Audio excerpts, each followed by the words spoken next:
নমস্কার বন্ধুরা, আমি সোমা গোপালের হেসেলে আপনাদের সবাইকে স্বাগত। আজকে অনেক পুরনো দিনের একটি দারুণ টেস্টি নিরামিষ মোচা ঘন্ট রেসিপি আপনাদের সাথে শেয়ার করব, যেটা আশা করি আপনাদের সববার ভালো লাগবে। আর এই রান্নাটা গরম ভাতের সাথে খেতে কিন্তু ভীষণ ভালো লাগে। তাই চলুন সময় নষ্ট না করে রান্নাটা করে ফেলি।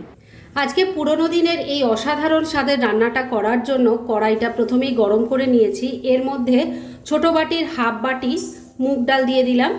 এবার ফ্লেমটাকে কমে রেখে ডালটাকে ড্রাই রোস্ট করে নিচ্ছি।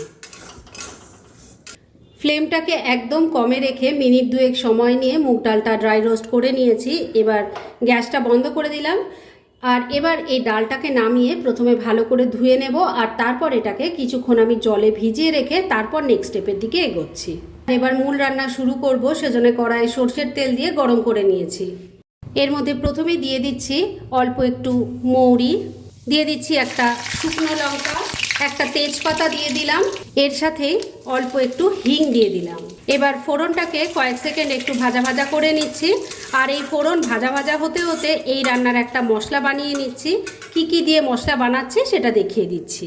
এই রান্নাটা সাধারণত গোটা মশলা বেটেই হয়, তাই আমি প্লেটের মধ্যে নিয়েছি গোটা জিরে 1 চামচ, গোটা ধনে আছে 1 চামচ, 3টে কাঁচা লঙ্কা আর একটা শুকনো লঙ্কা রেখেছি। ঝালটা অবশ্যই নিজেদের টেস্ট অনুযায়ী দেবেন। আর এর সাথে আছে ছোট ছোট 4 টুকরো আদা। এই সব কিছু মিশিয়ে প্রথমে আমি শুকনো বেটে নেব, আর তারপর পরিমাণ মতো জল দিয়ে বেটে একটা মিহি পেস্ট তৈরি করে নিচ্ছি।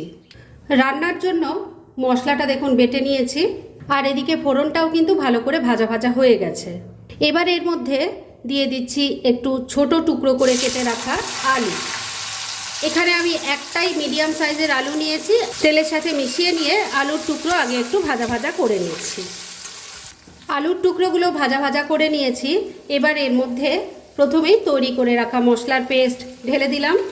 সামান্য কিছু গুঁড়ো মশলা দেব।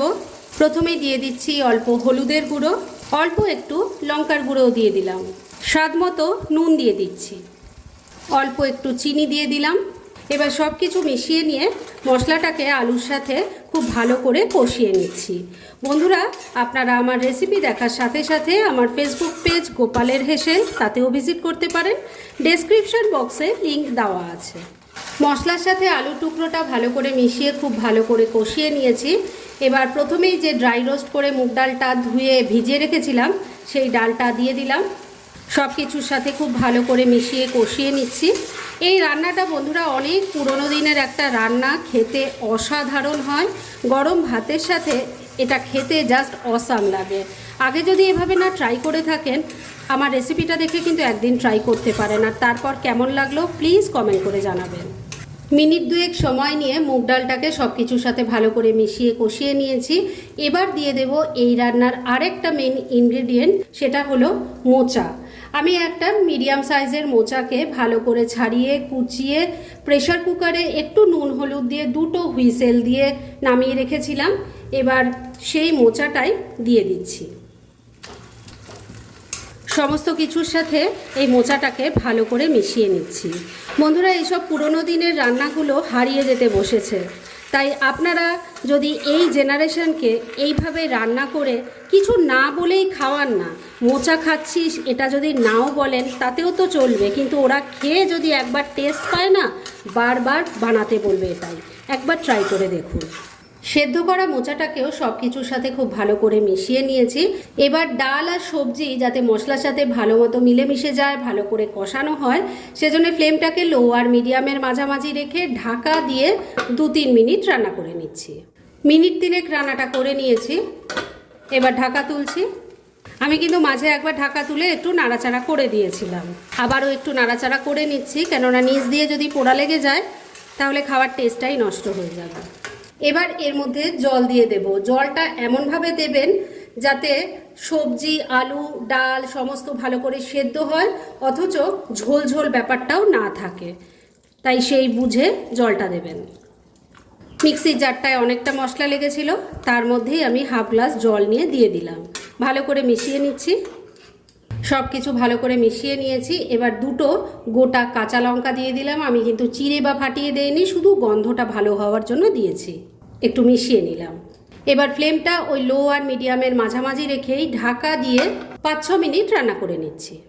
মিনিট 5 রান্নাটা করে নিয়েছি, এবার ঢাকা তুলছি। আমি কিন্তু মাঝে দুবার ঢাকা তুলে নাড়াচাড়া করে দিয়েছিলাম আর একবার নুন মিষ্টিটা চেক করে নিয়েছিলাম। রান্না কিন্তু মোটামুটি রেডি হয়ে এসছে, সমস্ত কিছু সুসেদ্ধ হয়ে গেছে।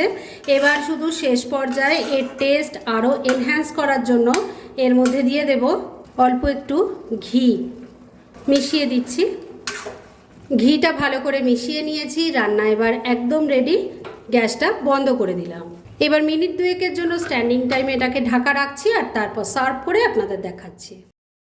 ফ্রেন্ডস, আমার আজকের পুরনো দিনের এই দুর্দান্ত স্বাদের মোচার রেসিপি একদম রেডি হয়ে গেছে এবং আমি সার্ভ করে দিয়েছি। ভীষণ ইজি একটা রেসিপি, কিন্তু গরম ভাতের সাথে এটা খেতে জাস্ট অসাম লাগে। আগে যদি এভাবে না ট্রাই করে থাকেন, আমার রেসিপিটা দেখে কিন্তু একদিন ট্রাই করতে পারেন আর তারপর কেমন লাগলো সেটা প্লিজ কমেন্ট করে জানাবেন। এরকম ধরনের অনেক ভালো ভালো নিরামিষ রান্নার রেসিপি আপনারা গোপালের হেসেল সার্চ করলেই পেয়ে যাবেন, যার মধ্যে থেকে কিছু কিছু আমি সাজেস্টেড বক্সেও দিয়ে দেব, সেখান থেকেও আপনারা দেখে নিতে পারেন। তাই গোপালের হেসেল অবশ্যই ভিজিট করুন। আর আপনারা কেমন ধরনের রেসিপি চাইছেন সেটাও কিন্তু আমাকে জানাতে পারেন, আমি চেষ্টা করব সেই সব রেসিপিগুলো আপনাদের সাথে শেয়ার করার। আর আমার আজকের এই রেসিপি যদি আপনাদের ভালো লাগে আর ইউজফুল বলে মনে হয়, তাহলে যারা এখন আমার চ্যানেলটাকে সাবস্ক্রাইব করেননি তারা প্লিজ সাবস্ক্রাইব করুন। তাহলে আজকের মতো এখানেই শেষ করছি। পরদিন আবার এরকমই কোনো ভালো রেসিপি নিয়ে চলে আসব। আপনারা সবাই খুব ভালো থাকুন, সুস্থ থাকুন।